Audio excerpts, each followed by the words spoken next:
Hello friends, welcome to the YouTube channel study record. Friends, आज हम discuss करने वाले 10 मार्च 2019 के करंट अफेयर्स के ऊपर। फ्रेंड्स, हम लोग करंट अफेयर्स पर इसलिए डिस्कस कर रहे हैं क्योंकि हमारे एग्जाम पॉइंट ऑफ व्यू से जो करंट अफेयर्स का वेटेज है वो 10 से 15 क्वेश्चन हर एग्जाम की शिफ्ट में करंट अफेयर्स से पूछे जाते हैं। और अब जो करंट अफेयर्स का वेटेज हो गया हमारे एग्जाम पॉइंट ऑफ व्यू से वो बहुत ही ज्यादा बढ़ गया है, इसलिए फ्रेंड्स हम डेली करंट अफेयर्स पर डिस्कस कर रहे हैं। फ्रेंड्स, अगर आपने पहली बार इस चैनल पर विजिट किया और चैनल को सब्सक्राइब नहीं किया तो चैनल को आप सब्सक्राइब जरूर कर लीजिए और इस तरीके के बेल आइकन को जरूर प्रेस कर ले, जिससे मैं जो भी वीडियो अपलोड करूंगा तो उसका नोटिफिकेशन आप तक पहुंचेगा। और फ्रेंड्स, मैंने डिस्क्रिप्शन में टेलीग्राम ग्रुप की लिंक दे दी है, आप टेलीग्राम ग्रुप पर ज्वाइन हो जाइए, वहां पर आपको सारी पीडीएफ एक साथ अवेलेबल मिल जाएगी। फ्रेंड्स, आज का सेशन हम डिस्कस करने वाले हैं करंट अफेयर्स के ऊपर 10 मार्च 2019 के। लास्ट वीडियो में हमने क्विज के क्वेश्चन को देखा था, उसका आंसर हमें डिस्कस करना था। तो क्विज का क्वेश्चन था, हाल ही में किस राज्य ने मुख्यमंत्री कारीगर सहायता योजना शुरू किया है? तो फ्रेंड्स, इसका आंसर है option number C, Odisha. Odisha इसका राइट आंसर हो जाएगा। ऑप्शन नंबर सी इसका राइट आंसर हो जाएगा और सभी लोगों ने कमेंट बॉक्स में सही आंसर किया है। शिल्पकारों के प्रति सराहना के प्रतीक के रूप में उड़ीसा सरकार ने मुख्यमंत्री कारीगर सहायता योजना शुरू की है। तो ये आपको याद रखना है, शिल्पकारों के प्रति सराहना के प्रतीक के रूप में उड़ीसा सरकार ने मुख्यमंत्री कारीगर सहायता योजना शुरू की है और यह योजना उन्हें मासिक सहायता प्रदान करेगी। यह महत्वपूर्ण है। और 10 वर्ष से अधिक का अनुभव रखने वाले और 1 लाख रुपए से कम वार्षिक आय वाले शिल्पकार 800 रुपए प्रति माह की सहायता प्राप्त करने हेतु पात्र होंगे और 80 साल से अधिक उम्र वाले शिल्पकारों को 1000 रुपए मासिक भत्ता मिलेगा। ठीक है फ्रेंड्स, और इसका आंसर उड़ीसा है। तो उड़ीसा से रिलेटेड जो रिसेंटली करंट अफेयर्स रहे उस पर हम एक बार डिस्कस कर लेते हैं। उड़ीसा में सौर जल निधि योजना शुरू की गई। उड़ीसा के मुख्यमंत्री नवीन पटनायक ने प्रारंभिक चेतावनी प्रसार प्रणाली और जन संदेश प्रणाली शुरू की। उड़ीसा में बौद्ध स्थल संग्रहालय का उद्घाटन किया गया। नेक्स्ट है, उड़ीसा राज्य आपदा प्रबंधन प्राधिकरण ने आपदा प्रबंधन के क्षेत्र में अपनी उपलब्धियों के लिए स्कॉच अवार्ड 2018 जीता है। उड़ीसा ने मुख्यमंत्री कारीगर सहायता योजना शुरू किया है। तो फ्रेंड्स, इसी पे हमने क्विज का क्वेश्चन डिस्कस किया, तो मैंने फ्रेंड्स इसको अपडेट कर दिया है। जैसे जैसे करंट अफेयर्स बढ़ते आएंगे वैसे वैसे मैं उनको अपडेट करता जाऊंगा। फ्रेंड्स, अगर आपने पहली बार इस चैनल पर विजिट किया तो मेरी आप सबसे रिक्वेस्ट, इस चैनल को सब्सक्राइब जरूर कर लीजिए और वीडियो को लाइक जरूर करें और कमेंट बॉक्स में कमेंट करके जरूर बताएं कि आपको वीडियो कैसा लगा। ठीक है फ्रेंड्स, चलिए अब देख लेते हैं और पॉइंट्स उड़ीसा से रिलेटेड। उड़ीसा ने आमा घरे एलईडी योजना शुरू की है। उड़ीसा ने सभी सरकारी मेडिकल कॉलेज और अस्पताल को बीजू स्वास्थ्य कल्याण योजना के तहत मुफ्त स्वास्थ्य सेवाओं के विस्तार की घोषणा की। नेक्स्ट है, उड़ीसा में तेल विपणन कंपनियां 10,000 से अधिक ग्रामीण महिलाओं को उज्ज्वला दीदी के रूप में नियुक्त करेगी। उड़ीसा में किशोर छात्राओं के बीच मासिक धर्म स्वच्छता में सुधार के लिए खुशी योजना को मंजूरी दी है। अब फ्रेंड्स, हम उड़ीसा के इंपॉर्टेंट पॉइंट देख लेते हैं। उड़ीसा की जो कैपिटल है वो है भुवनेश्वर। उड़ीसा के जो सीएम है वो है नवीन पटनायक और उड़ीसा के जो गवर्नर है वो है गणेशी लाल। और कोणार्क सन टेम्पल कहाँ स्थित है? तो वो उड़ीसा में स्थित है। इतने पॉइंट आपको उड़ीसा से याद रखना है। चलिए फ्रेंड्स, स्टार्ट करते हैं हमारा आज का सेशन। फर्स्ट पॉइंट है, हाल ही में किस राज्य ने घोषणा की है कि भरपेटा सत्र के सत्रीय प्रतिपादक वशिष्ठ देव शर्मा को श्रीमंत शंकर देव पुरस्कार 2017 से सम्मानित किया जाएगा? तो फ्रेंड्स, इसका आंसर है option number A, Assam. Assam इसका राइट आंसर हो जाएगा। ऑप्शन नंबर ए इसका राइट आंसर हो जाएगा। असम सरकार ने घोषणा की है कि भरपेटा सत्र के सत्रीय प्रतिपादक वशिष्ठ देव शर्मा को श्रीमंत शंकर देव पुरस्कार 2017 से सम्मानित किया जाएगा।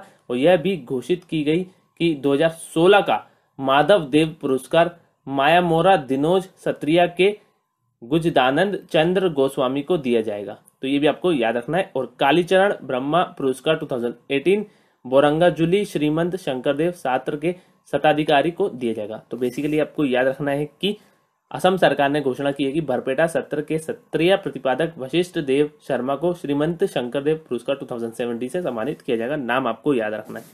ठीक है फ्रेंड्स, अब यहाँ इसका आंसर असम है। तो असम से रिलेटेड जो रिसेंटली करंट अफेयर्स रहे वो हम डिस्कस कर लेते हैं। असम सरकार ने अनुभवी पत्रकार और पूर्व संपादक धीरेन्द्र नाथ चक्रवर्ती को गणतंत्र दिवस पत्रकारिता पुरस्कार 2019 से सम्मानित किया। स्मृति ईरानी ने असम में एकीकृत साइल टू सिल्क परियोजना और एरी स्पन सिल्क मिल का उद्घाटन किया है। नेक्स्ट है, असम ने कर्मचारी अभिभावक जिम्मेदारी और जवाबदेही एवं निगरानी मानदंड कमीशन शुरू किया। असम में project bold QRT border electronically dominated QRT interception तकनीक का उद्घाटन किया गया। नेक्स्ट है, 12 दिवसीय द्विजिंग महोत्सव का तीसरा संस्करण असम में आयोजित किया जाएगा। असम ने चाय बागीचा चाय संपत्ति धन पुरस्कार मेले की दूसरी किस्त जारी करने को मंजूरी दे दी है। अब फ्रेंड्स हम असम के इंपॉर्टेंट पॉइंट देख लेते हैं। असम की जो कैपिटल है वो है दिसपुर। असम के जो सीएम है वो है सर्बानंदा सोनोवाल और असम के जो गवर्नर है वो है जगदीश मुखी। इतने पॉइंट आपको असम से याद रखने। चलिए फ्रेंड्स हम देख लेते हैं हमारा नेक्स्ट पॉइंट है अंतर्राष्ट्रीय महिला दिवस के अवसर पर कितनी सफल माताओं को 2019 में रत्न गर्भ पुरस्कार से सम्मानित किया गया। तो फ्रेंड्स इसका आंसर है ऑप्शन नंबर बी 10 इसका राइट आंसर हो जाएगा। ऑप्शन नंबर बी इसका राइट आंसर हो जाएगा। अंतर्राष्ट्रीय महिला दिवस के अवसर पर 10 सफल माताएं जिनके बच्चे अपने कार्य क्षेत्र में उपलब्धि हासिल कर चुके हैं को रत्नगर्भ पुरस्कार से सम्मानित किया गया है। और billiards icon Saurav Kothari, film निर्माता कौशिक गांगुली की माताएं उन लोगों में शामिल थी जिन्हें यह पुरस्कार दिया गया था और यह पुरस्कार Bengal chamber of commerce and industry द्वारा स्थापित किया गया था। तो ये आपको याद रखना है। तो एक बार और रिपीट कर देता हूं। अंतर्राष्ट्रीय महिला दिवस के अवसर पर 10 सफल माताएं जिनके बच्चे अपने कार्य क्षेत्र में उपलब्धि हासिल कर चुके हैं को रत्नगर्भ पुरस्कार से सम्मानित किया गया है। और billiards icon Saurav Kothari, film निर्माता कौशिक गांगुली की माताएं उन लोगों में शामिल थी जिन्हें यह पुरस्कार दिया गया था और यह पुरस्कार Bengal chamber of commerce and industry द्वारा स्थापित किया गया था। ठीक है फ्रेंड्स, चलिए अब देख लेते हैं हमारा नेक्स्ट पॉइंट है हाल ही में प्रधानमंत्री नरेंद्र मोदी ने पंडित दीनदयाल उपाध्याय पुरातत्व संस्थान का उद्घाटन कहाँ किया। तो फ्रेंड्स इसका answer option number C greater Noida. Greater Noida इसका राइट आंसर हो जाएगा। ऑप्शन नंबर सी इसका राइट आंसर हो जाएगा। प्रधानमंत्री नरेंद्र मोदी ने ग्रेटर नोएडा में पंडित दीनदयाल उपाध्याय पुरातत्व संस्थान का उद्घाटन किया और पुरातत्व संस्थान संस्कृति मंत्रालय के तहत भारतीय पुरातत्व सर्वेक्षण का अकादमिक विंग है और इस संस्थान का उद्देश्य छात्रों को पुरातत्व के क्षेत्र में उत्कृष्टता प्राप्त करने का अवसर प्रदान करना है। ठीक है फ्रेंड्स, तो एक बार और बता देता हूँ, इंपॉर्टेंट है ये। प्रधानमंत्री नरेंद्र मोदी ने ग्रेटर नोएडा में पंडित दीनदयाल उपाध्याय पुरातत्व संस्थान का उद्घाटन किया और पुरातत्व संस्थान संस्कृति मंत्रालय के तहत भारतीय पुरातत्व सर्वेक्षण का अकादमिक विंग है और इस संस्थान का उद्देश्य छात्रों को पुरातत्व के क्षेत्रों में उत्कृष्टता प्राप्त करने का अवसर प्रदान करना है। अब फ्रेंड्स इसका आंसर ग्रेटर नोएडा है, तो वो कहाँ पर है? उत्तर प्रदेश में। तो उत्तर प्रदेश से रिलेटेड जो रिसेंटली करंट अफेयर है उस पर हम एक बार ध्यान दे देते हैं। भारतीय वायुसेना और जापानी एयर सेल्फ डिफेंस फोर्स ने आगरा में अपना वायु अभ्यास शीन्यूमेट्री 2018 शुरू किया। शिपिंग मंत्रालय ने वाराणसी में एक मालवाड़ा गांव को मंजूरी दी। उत्तर प्रदेश मंत्रिमंडल ने बुंदेलखंड और पूर्वांचल के लिए विकास बोर्ड गठित करने के लिए अपनी मंजूरी दी है। नेक्स्ट है राजनाथ सिंह ने लखनऊ में 161 करोड़ रुपए की 576 परियोजनाओं की आधारशिला रखी। केंद्रीय गृह मंत्रालय ने इलाहाबाद का नाम बदलकर प्रयागराज करने के उत्तर प्रदेश सरकार के प्रस्ताव को मंजूरी दे दी है। नेक्स्ट है मेगा अंतर्राष्ट्रीय खाद्य एवं पेय कार्यक्रम इंडस फूड 2019 उत्तर प्रदेश में आयोजित किया जाएगा। प्रधानमंत्री नरेंद्र मोदी ने आगरा में गंगा जल परियोजना का उद्घाटन किया। आगरा में भारतीय पेंट सम्मेलन का उद्घाटन किया गया। नेक्स्ट है प्रधानमंत्री नरेंद्र मोदी वाराणसी में 15वें प्रवासी भारतीय दिवस का उद्घाटन करेंगे। राष्ट्रपति रामनाथ कोविंद ने उत्तर प्रदेश में गांधीवादी पुनरुत्थान शिखर सम्मेलन का उद्घाटन किया। आयुष मंत्री श्रीपद येसो नायक ने गाजियाबाद में राष्ट्रीय यूनानी चिकित्सा संस्थान NIUM की आधारशिला रखी। अब फ्रेंड्स हम उत्तर प्रदेश के इंपॉर्टेंट पॉइंट देख लेते हैं। उत्तर प्रदेश की जो कैपिटल है वो है लखनऊ। उत्तर प्रदेश के जो सीएम है वो है योगी आदित्यनाथ और उत्तर प्रदेश के जो गवर्नर है वो है राम नायक। इतने पॉइंट आपको उत्तर प्रदेश से याद रखने। चलिए फ्रेंड्स हम देख लेते हैं हमारा नेक्स्ट पॉइंट है हाल ही में वित्त मंत्रालय में वित्त सचिव के रूप में किसे नियुक्त किया गया। तो फ्रेंड्स इसका answer option number B Subhash Chandra Garg. Subhash Chandra Garg इसका राइट आंसर हो जाएगा। ऑप्शन नंबर बी इसका राइट आंसर हो जाएगा। भारत सरकार ने सुभाष चंद्र गर्ग को वित्त मंत्रालय में वित्त सचिव नियुक्त किया है। बस आपको नाम याद रखना है कि वित्त मंत्रालय में वित्त सचिव के रूप में किसे नियुक्त किया गया, तो सुभाष चंद्र गर्ग। बस आपको नाम याद रखना है। ठीक है फ्रेंड्स, इंपॉर्टेंट पॉइंट है, नाम आपको याद रखना है। सुभाष चंद्र गर्ग इसका राइट आंसर हो जाएगा। चलिए फ्रेंड्स अब देख लेते हैं हमारा नेक्स्ट पॉइंट है हाल ही में भारत सरकार द्वारा अनुमोदित राष्ट्रीय कंपनी कानून न्यायाधिकरण की 2 नई बेंच कहाँ स्थापित होंगी। तो फ्रेंड्स इसका आंसर है ऑप्शन नंबर बी अमरावती और इंदौर। अमरावती और इंदौर इसका राइट आंसर हो जाएगा। ऑप्शन नंबर बी इसका राइट आंसर हो जाएगा। भारत सरकार ने मामलों के तेजी से निपटारे के लिए राष्ट्रीय कंपनी कानून न्यायाधिकरण की 2 नई पीठों की स्थापना को मंजूरी दे दी है और इस पीठ की स्थापना आंध्र प्रदेश के अमरावती और मध्य प्रदेश के इंदौर में की जाएगी। और अमरावती में स्थित पीठ का अधिकार क्षेत्र आंध्र प्रदेश और इंदौर में स्थित बेंच का अधिकार क्षेत्र मध्य प्रदेश राज्य होगा। तो एक बार और रिपीट कर देता हूँ, इंपॉर्टेंट है ये। भारत सरकार ने मामलों के तेजी से निपटारे के लिए राष्ट्रीय कंपनी कानून न्यायाधिकरण की 2 नई पीठों की स्थापना को मंजूरी दे दी है और इस पीठ की स्थापना आंध्र प्रदेश के अमरावती और मध्य प्रदेश के इंदौर में की जाएगी। और अमरावती में स्थित पीठ का अधिकार क्षेत्र आंध्र प्रदेश और इंदौर में स्थित बेंच का अधिकार क्षेत्र मध्य प्रदेश राज्य होगा। ठीक है फ्रेंड्स, चलिए अब देख लेते हैं हमारा नेक्स्ट पॉइंट। नेक्स्ट पॉइंट है, हाल ही में किस मंत्रालय ने India cooling action plan launch किया? तो फ्रेंड्स इसका आंसर ऑप्शन नंबर सी, पर्यावरण वन एवं जलवायु परिवर्तन मंत्रालय। ऑप्शन नंबर सी इसका राइट आंसर हो जाएगा। पर्यावरण वन एवं जलवायु परिवर्तन मंत्रालय इसका राइट आंसर हो जाएगा। पर्यावरण वन एवं जलवायु परिवर्तन मंत्रालय ने India cooling action plan launch किया है। ICAP इंग्लिश में भी आ सकता है, तो ये भी आपको याद रखना है। Indian cooling action plan. Indian cooling action plan building, cold chain, transport और रेफ्रिजरेशन जैसे सभी क्षेत्रों के लिए कूलिंग की आवश्यकता को पूरा करने हेतु 20 साल का रोड मैप है, 2018 से 2038 तक। ये आपको याद रखना है। कब से कब तक? 2018 से 2038।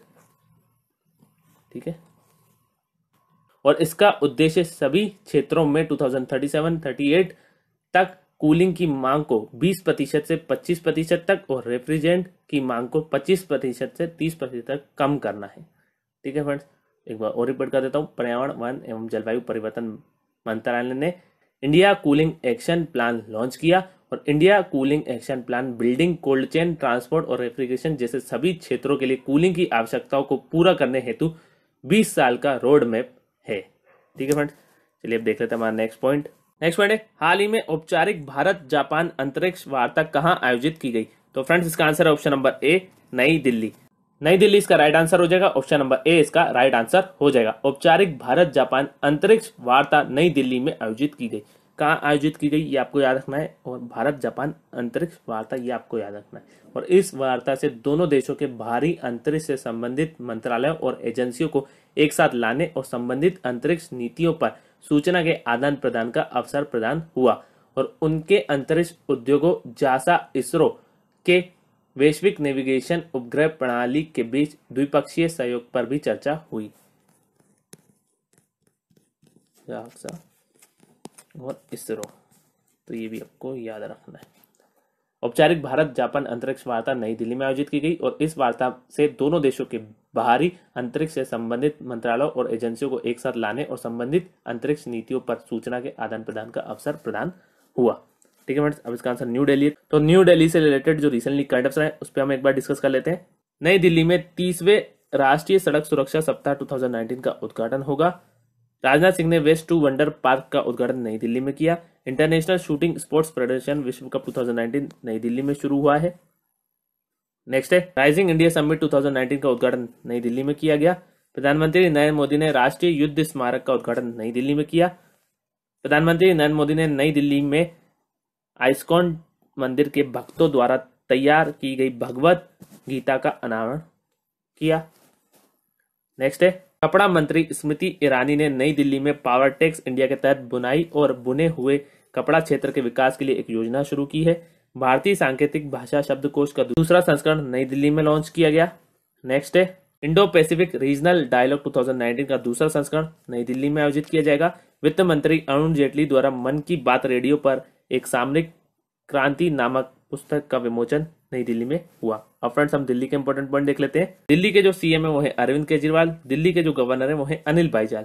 Malaria research centre, Indian council of medical research, all India institute of medical sciences, भारतीय कृषि अनुसंधान परिषद और भारतीय कृषि अनुसंधान संस्थान, ये सब कहाँ है? ये सब न्यू दिल्ली में।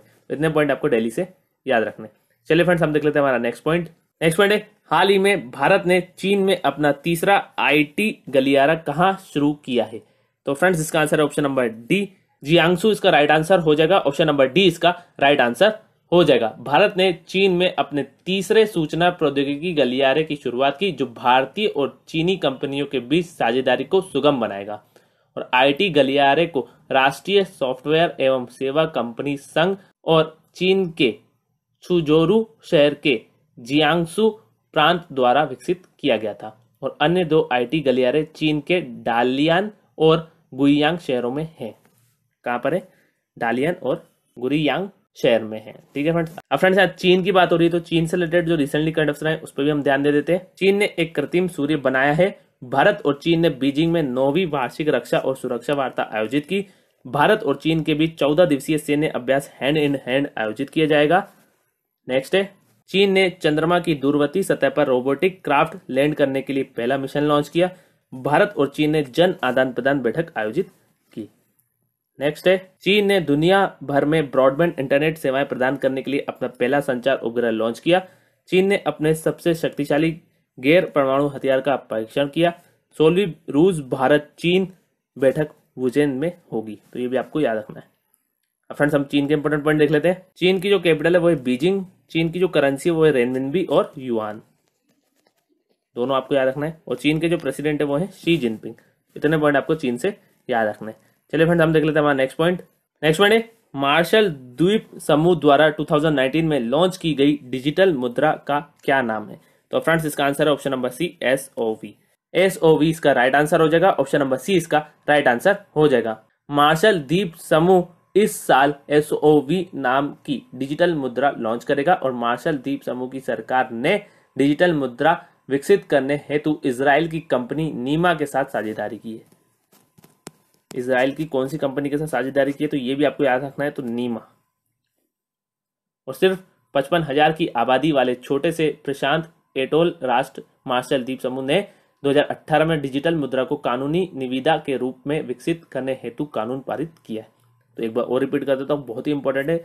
मार्शल द्वीप समूह इस साल एसओवी नाम की डिजिटल मुद्रा लॉन्च करेगा और मार्शल द्वीप समूह की सरकार ने डिजिटल मुद्रा विकसित करने हेतु इजराइल की कंपनी नीमा के साथ साझेदारी की। और सिर्फ 55,000 की आबादी वाले छोटे से प्रशांत एटोल राष्ट्र मार्शल द्वीप समूह ने 2018 में डिजिटल मुद्रा को कानूनी निविदा के रूप में विकसित करने हेतु कानून पारित किया। ठीक है फ्रेंड्स, चलिए अब देख लेते हैं हमारा नेक्स्ट पॉइंट। नेक्स्ट पॉइंट है, हाल ही में ऊर्जा दक्षता ब्यूरो द्वारा शुरू किए गए रणनीति दस्तावेज का शीर्षक क्या है? तो फ्रेंड्स इसका आंसर है ऑप्शन नंबर सी, उन्नति। उन्नति इसका राइट आंसर हो जाएगा। ऑप्शन नंबर सी इसका राइट आंसर हो जाएगा। ऊर्जा दक्षता ब्यूरो ने उन्नति नाम से एक रणनीति दस्तावेज लॉन्च किया है। तो ये आपको याद रखना है, इंग्लिश में भी उन्नति। और इसका फुल फॉर्म है अनलॉकिंग नेशनल एफिशिएंसी पोटेंशियल। और रिपीट कर देता हूं, unlocking national energy efficiency potential. ठीक है फ्रेंड्स, और यह दस्तावेज ऊर्जा आपूर्ति की मांग के परिदृश्यों और ऊर्जा दक्षता के अवसरों के बीच एक स्पष्ट संबंध स्थापित करने हेतु रूपरेखा और कार्यान्वयन रणनीति का वर्णन करता है। और यह दस्तावेज भारत के पर्यावरण एवं जलवायु परिवर्तन शमन कार्रवाई योजना को संबोधित करता है। ठीक है फ्रेंड्स, चलिए अब देख लेते हैं हमारा आज का क्विज का क्वेश्चन। आज का जो क्विज का क्वेश्चन है वो है 2019 में लॉन्च किए गए जीआईएस आधारित मैपिंग एप्लीकेशन का नाम क्या है? तो फ्रेंड्स इसका आंसर आप मुझे कमेंट बॉक्स में कमेंट करके बताएंगे। नेक्स्ट वीडियो में इस क्विज के आंसर को डिस्कस करेंगे। आई होप फ्रेंड्स आप सभी को ये वीडियो पसंद आएगा। अगर फ्रेंड्स आपको ये वीडियो पसंद आया हो तो लाइक जरूर करें, शेयर करें अपने फ्रेंड्स के साथ, और स्टडी से रिलेटेड कोई व्हाट्सएप ग्रुप हो तो उस ग्रुप में इस वीडियो को जरूर शेयर कर दीजिए। और इस तरीके के बेल आइकन को जरूर प्रेस कर लें, जिससे मैं जो भी वीडियो अपलोड करूंगा तो उसका नोटिफिकेशन आप तक पहुंच जाएगा। Thank you friends for watching. Have a nice day. Thank you.